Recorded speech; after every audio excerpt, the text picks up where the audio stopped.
And now we know that quarks exchange gluons, which change their color and keeps the universe intact.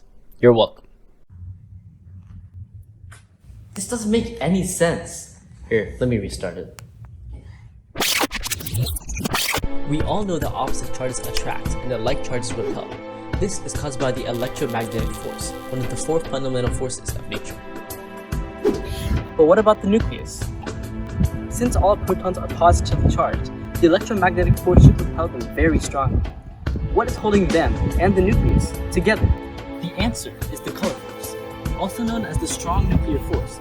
The color force is the strongest of the four fundamental forces of nature. But how can color create a force? It can't. At least, not the type of color you're thinking of. In the quantum world, color doesn't refer to a visual property. Instead, it refers to a type of charge, kind of like an electric charge.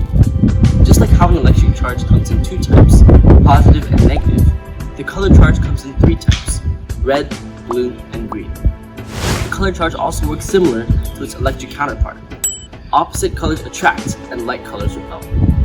But if you want to understand how the color force actually works, we have to zoom down to the level of quarks.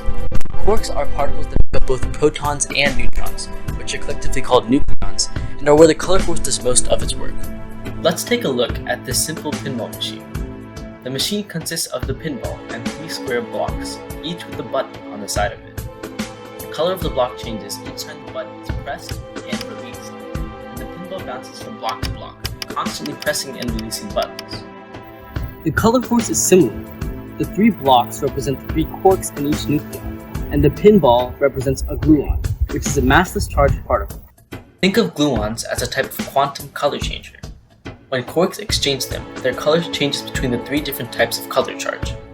This gluon exchange happens so quickly that the quarks will always have different colors, which gives the nucleon a neutral color charge. At the quark level, the tiny amount of time that quarks spend at the same color causes them to repel each other and move away. However, by the time they move to any great distance, the quarks will have exchanged gluons, causing them to change color and attract each other once more, which brings them back together with a much stronger force.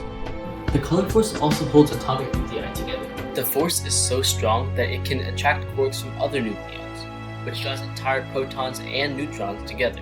Although this residual color force is only significant at short distances, it's still strong enough to overpower the electromagnetic force that tries to push nucleons apart. The color force plays a pivotal role in nature. By keeping the nuclei of atoms together, it allows for the existence of everything in the universe. Take a look around you. Everything that you see, and even the things that you don't see, exist because of the color force. Thanks for watching.